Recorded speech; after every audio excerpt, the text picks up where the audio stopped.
अभी we know that कि it's a sexual transmitted cancer. ये सिर्फ मैरिड महिलाओं को ही हो सकता है या फिर अनमैरिड महिला जो है या वुमेन है उनमें भी ये चीज़ देखने को आई है? सर्वाइकल कैंसर उन फीमेल्स को होता है जो सेक्सुअली एक्टिव हैं और तभी इसके होने के चांसेस बढ़ते हैं क्योंकि ये सेक्सुअली ट्रांसमिटेड एक कैंसर है। तो ये इंटरकोर्स के बाद ही आपको एचपीवी इन्फेक्शन पहले ट्रांसमिट होगी। मैरिड वुमेन को तो हो ही सकता है because they are sexually active. जी मैम, जैसे आपने जागरूकता की बात की तो बहुत सारी महिलाएं अभी भी ऐसे हैं कि जो इस पार्ट के या इस कैंसर के बारे में खुलकर बात नहीं करती हैं। अपने ये जो सिम्टम्स हैं वजाइनल डिस्चार्ज या कुछ भी वजाइनल डिस्कम्फर्ट या फाउल स्मेलिंग डिस्चार्ज या इरेगुलर ब्लीडिंग, इन चीज़ों को बहुत सारी फीमेल्स इग्नोर करते हैं।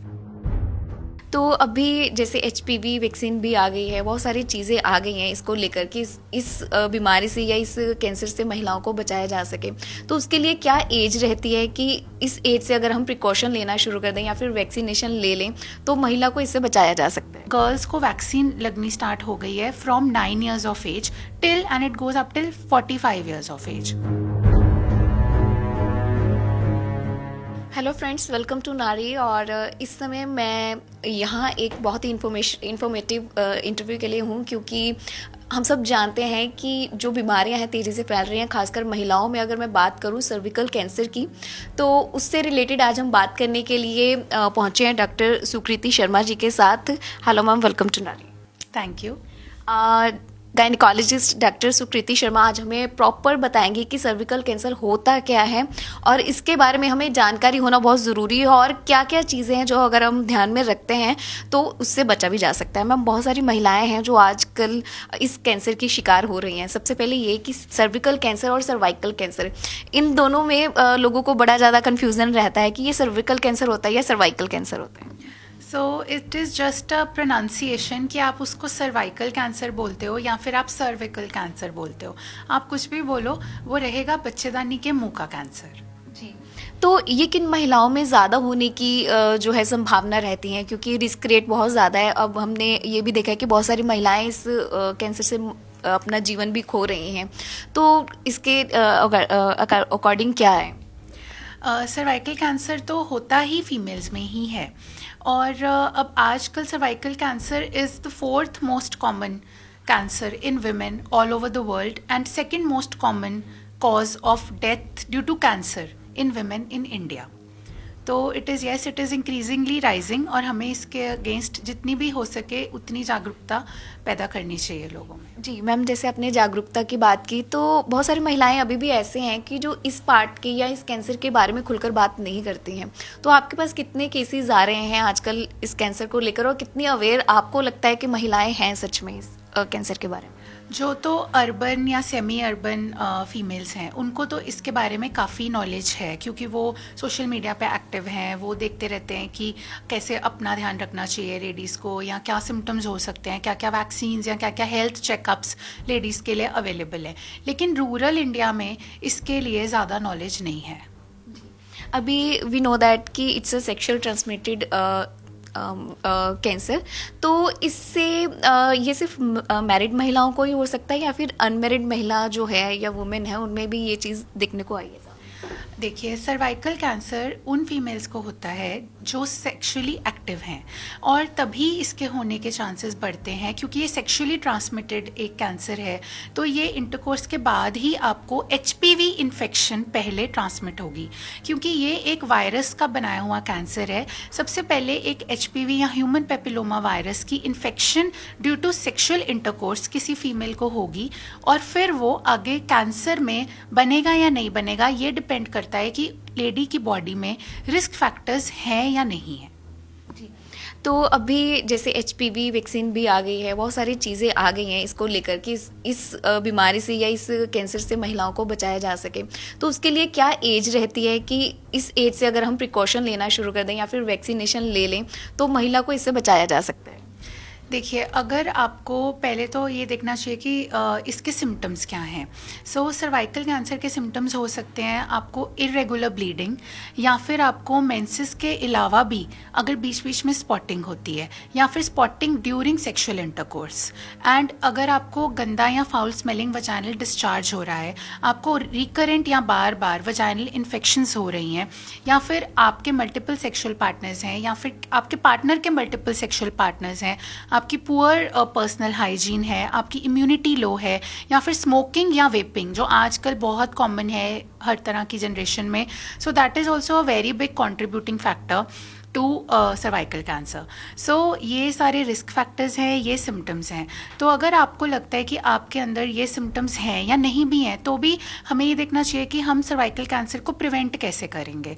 सो उसके लिए हमें एक तो गर्ल्स को वैक्सीन लगनी स्टार्ट हो गई है from 9 years of age till, and it goes up till 45 years of age. So HPV vaccine is available starting from the age of 9. From the age of 9 to 14 years of age 2 doses लगती हैं, like 0 and then another dose.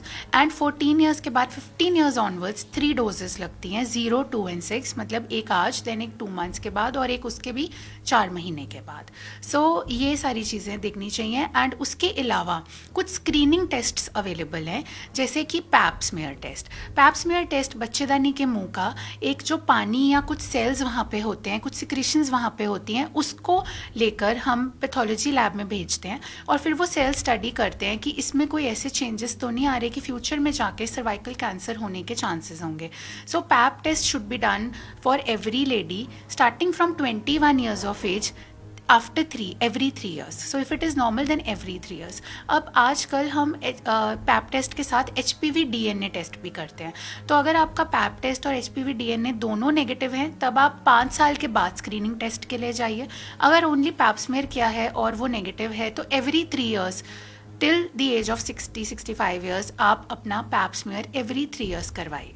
Ji ma'am, जैसे vaccination की आपने as बताई कि 9 से लेके ये स्टार्ट हो सकता है कि इस वैक्सीनेशन को 9 साल के बच्चे से लेकर 27 तक हम इसे लगवा सकते हैं, 45 तक, सॉरी, तो 45 तक इसको लगवाया जा सकता है। अब क्या ये बहुत ज़्यादा सच में कॉस्टली है? क्योंकि बहुत सारे लोगों के मन में ये बात चलती है, महिलाएं अक्सर अपना इलाज इसी वजह से नहीं करवा पाती, उनको लगता है कि काफ़ी कॉस्टली है, ये मेडिकल लाइन है तो मेडिकली है तो काफ़ी कॉस्टली भी होगा, तो इसको ज़रूर हम यहाँ पर डिस्कस करेंगे। थोड़ी सी कॉस्टली है क्योंकि vaccine is a privately manufactured right now vaccine, so it is single dose costs around 9 to 10,000 now. But अभी कुछ गवर्नमेंट की स्कीम्स कुछ ऐसे आ रहे हैं, कुछ अनाउंस भी कर रहे हैं कि जल्दी ही ये वैक्सीन गवर्नमेंट हॉस्पिटल्स में फ्रीली अवेलेबल होगी। सो अभी भी अवेलेबल है but at a discounted price, but वो कह रहे हैं कि जल्दी ही फ्री ऑफ कॉस्ट ये सबको दी जाएगी। सो शायद वो हमें फ्यूचर में देखने को मिले। एंड दूसरी चीज़ ये कि ये वैक्सीन जितनी जल्दी लगाई जाए उतनी ज़्यादा इफ़ेक्टिव होती है। So the earlier you take it the more effective it is.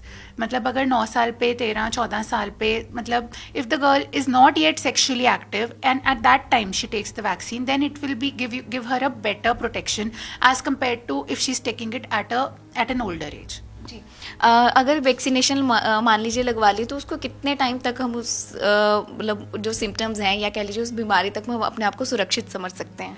जी, जो अभी लेटेस्ट वैक्सीन है वो गार्डासिल 9 है, जो कि HPV के 9 स्ट्रेन्स के अगेंस्ट हमें प्रोटेक्शन देती है। सो स्टडीज़ ये कहती है कि Gardasil 9 protects us against the full dose of the vaccine, protects us against the cancer for initial 6 to 8 years. So yes, because उसके बाद भी HPV can mutate, new strains can come, so वो हमें future में पता लगेगा। But right now the most advanced vaccine is Gardasil 9 and it gives you maximum protection till 6 to 8 years। जी, तो ma'am ये क्या जो मैरिड महिलाएं हैं उनमें भी हो सकता है, या फिर जो प्रेग्नेंट वुमेन है उनको भी इससे कोई खतरा रहता है क्या? येस, मैरिड वुमेन को तो हो ही सकता है because they are sexually active, उनको वैक्सीन लगवानी चाहिए, उनको अपने स्क्रीनिंग टेस्ट करवाने चाहिए। अगर नेगेटिव भी हैं तब भी आप वैक्सीन लगवाओ। और अगर आप प्रेग्नेंट हैं तो ड्यूरिंग प्रेगनेंसी तो वैक्सीन रिकमेंडेड नहीं है, लेकिन अगर आप वैक्सीन लगवाने के दौरान या जैसे आपने 1 डोज लगवा ली और आप प्रेग्नेंट हो गए, तो कोई ऐसा नहीं है कि आपको अबॉर्शन करना पड़ेगा। आप अपने गायनेक को कंसल्ट करिए, वो कुछ स्क्रीनिंग टेस्ट करेंगे और अगर उसमें कोई प्रॉब्लम नहीं है then you can continue with the pregnancy and take the remaining doses after you deliver your baby. Ma'am, क्या आपको लगता है कि हर लड़की आके आपके साथ खुल के बात करती है? बस वो बात वही है कि जहाँ पे रूरल पॉपुलेशन की बात आ जाती है वो आकर कई बार खुल के बात नहीं करते, बट काफ़ी अब टाइम चेंज हो गया है। अर्बन पॉपुलेशन में girls even who are sexually active but not yet married are coming for pap smears and they know about vaccine and the parents know about vaccines.